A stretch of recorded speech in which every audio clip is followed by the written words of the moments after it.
Banyak cerita yang menggambarkan tentang bagaimana kehidupan penyihir di masa lalu. Pada umumnya, masyarakat modern menganggap jika keberadaan penyihir hanyalah sebuah mitos yang sengaja dihadirkan dalam cerita anak-anak saja. Namun siapa sangka jika di masa lalu, keberadaan penyihir benar-benar dapat mempengaruhi kehidupan sosial di masyarakat. Pada saat itu, banyak masyarakat yakin jika di antara mereka ada beberapa orang yang mampu melakukan sihir. Lalu siapa sajakah mereka yang dikenal memiliki sihir dalam pengetahuan modern? Berikut 7 penyihir di dunia nyata versi on the spot.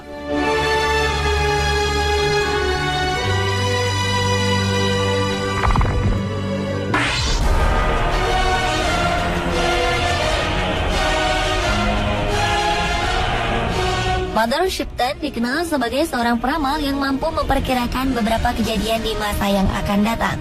Namun demikian, kemampuan Mother Shipton untuk meramalkan beberapa kejadian baru diketahui pada 1641 atau 80 tahun sejak ia dikabarkan meninggal dunia.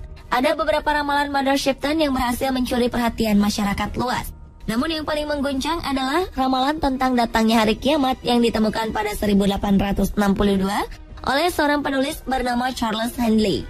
Ramalan yang memprediksi bahwa hari kiamat akan terjadi pada tahun 1881 dipublikasikan pada 1684. Di kemudian hari muncul beberapa versi ramalan palsu yang mengatasnamakan Mother Shipton.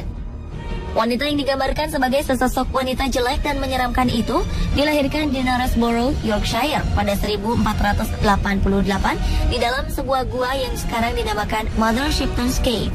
Nama Mother Shipton pun pernah dikaitkan dengan beberapa bencana yang terkait di Inggris Raya, Australia, hingga Amerika Utara pada abad ke-17, 18, dan 19. Mother Shipton sering menggambarkan ramalannya dalam bentuk rima, seperti sebuah puisi dalam literatur Inggris.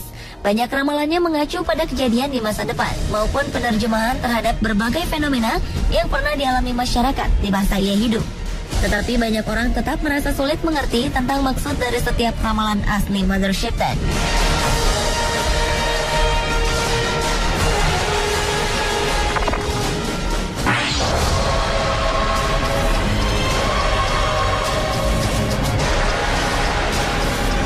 Jika Anda pernah mendengar istilah voodoo, yaitu sebuah tradisi ilmu hitam dari Afrika Barat, maka Marie Laveau lah sosok wanita yang paling dikenal sebagai ahlinya. Marie Laveau yang hidup pada 10 September 1801 hingga 15 Juni 1881 ini menjelma menjadi seorang ahli tenung terkenal di New Orleans, Amerika Serikat. Walau dikenal sebagai seorang ahli tenung, namun tak ada yang aneh dengan perilaku sosialnya saat itu. Pada masa epidemi demam kuning pada 1853, ia bekerja tanpa lelah sebagai seorang perawat. Banyak orang mengagumi dan menghormatinya. Bahkan dalam berbagai obituari, ia banyak digambarkan sebagai orang suci. Kehidupannya sebagai seorang ahli tenung terungkap setelah sebuah surat kabar menceritakan bagaimana ia memimpin upacara voodoo yang sensasional. Ia pun dianggap sebagai penyihir. Tapi akhirnya Marie Laveau memutuskan untuk berhenti melakukan praktek voodoo dan kembali mengabdikan dirinya secara eksklusif kepada gereja Katolik. Hingga kini masih banyak orang berdatangan ke makamnya di St. Louis Cemetery dengan berbagai tujuan, mulai dari ziarah sebagai penghormatan hingga berusaha memanggil kekuatan spiritual dari Marie Laveau.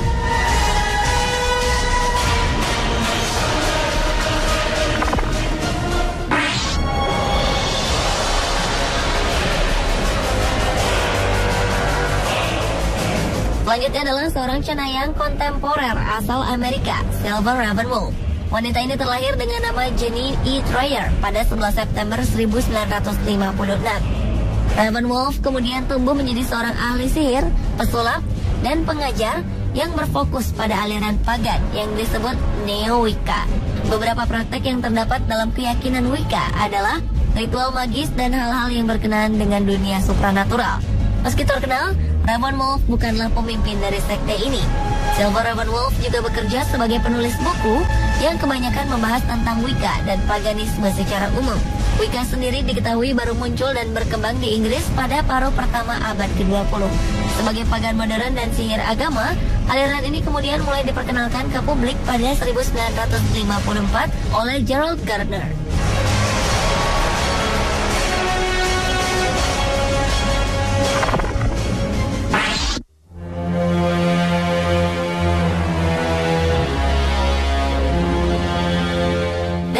banyak penyihir yang ada di dunia, mungkin sosok Maggie Wall lah yang paling misterius. Ia merupakan salah satu dari sekitar 4.000 perempuan yang dituduh sebagai penyihir di Skotlandia. Karena tuduhan inilah ia kemudian dieksekusi mati di depan publik pada 1657. Meski demikian, masyarakat tetap mengenangnya dengan membuatkan sebuah monumen berupa tulisan namanya, serta sebuah catatan peringatan tentang seorang penyihir bernama Maggie Wall yang dibakar pada 1657. Karena sedikit sekali informasi yang menyebutkan tentang identitas Maggie Wall, maka banyak orang kemudian bertanya-tanya tentang sosoknya yang misterius, baik tentang siapa sebenarnya Maggie Wall, alasan mengapa ia dibakar hidup-hidup, serta alasan mengapa sebuah monumen khusus untuk dirinya kemudian dibangun. Banyak spekulasi pun kemudian berkembang. Di antaranya adalah perkiraan bahwa Maggie Wall dulunya merupakan seorang penyihir yang pernah membunuh beberapa orang di Dunning, sebuah kota kecil di Skotlandia. Dengan sosoknya yang misterius, kini banyak orang dengan berbagai profesinya berusaha mengungkapkan jati diri siapa sebenarnya Maggie Wall.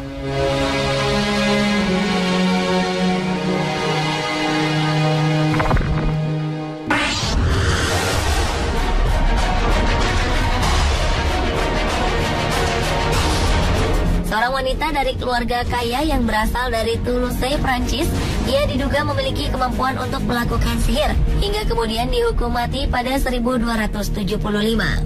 Nama Ujil de Lebat populer dan dikenal sebagai orang pertama yang dihukum mati atas tuduhan sebagai seorang yang memiliki kekuatan sihir selama abad pertengahan. Ujil de Lebat lahir sekitar tahun 1230 dan dia merupakan anggota dari keluarga bangsawan yang menganut ajaran Khatarisme. Yang tak lain adalah sebuah sekte gnostik yang dianggap sesat oleh gereja Katolik.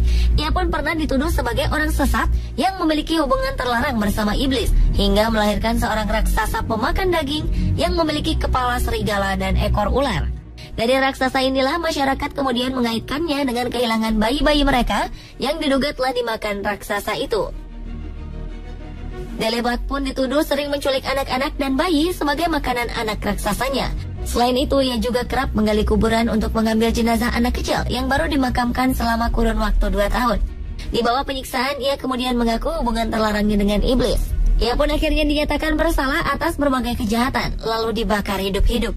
Meski demikian, banyak pemuka agama yang meragukan kebenaran cerita Ujil de Lebat karena minimnya informasi tentang pengadilan Toulouse yang menceritakan tentang kejahatannya bersekutu dengan setan pada 1275.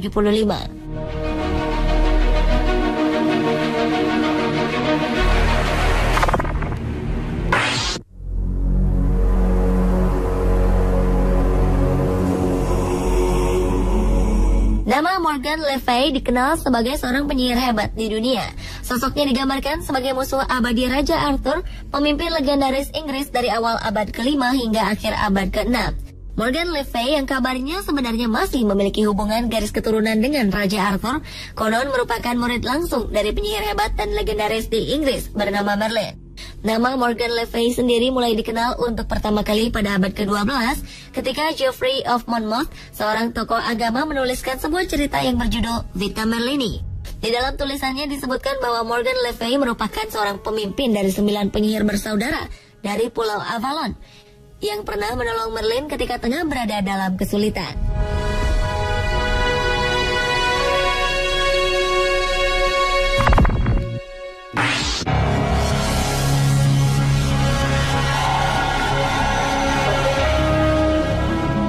Pada abad ke-17 di wilayah kota Leonardtown, Maryland, seorang legendaris abad ke-17, Moldair, dituduh memiliki kemampuan sihir yang jahat.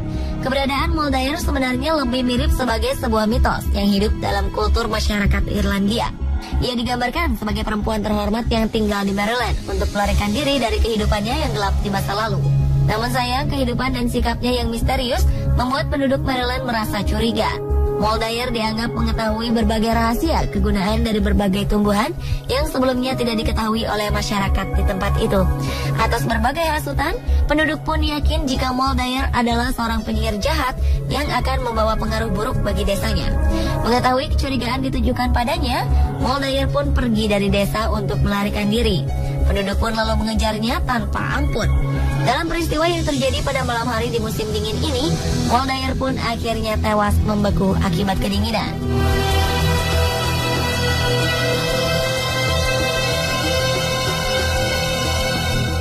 itulah 7 penyihir di dunia nyata versi On The Spot.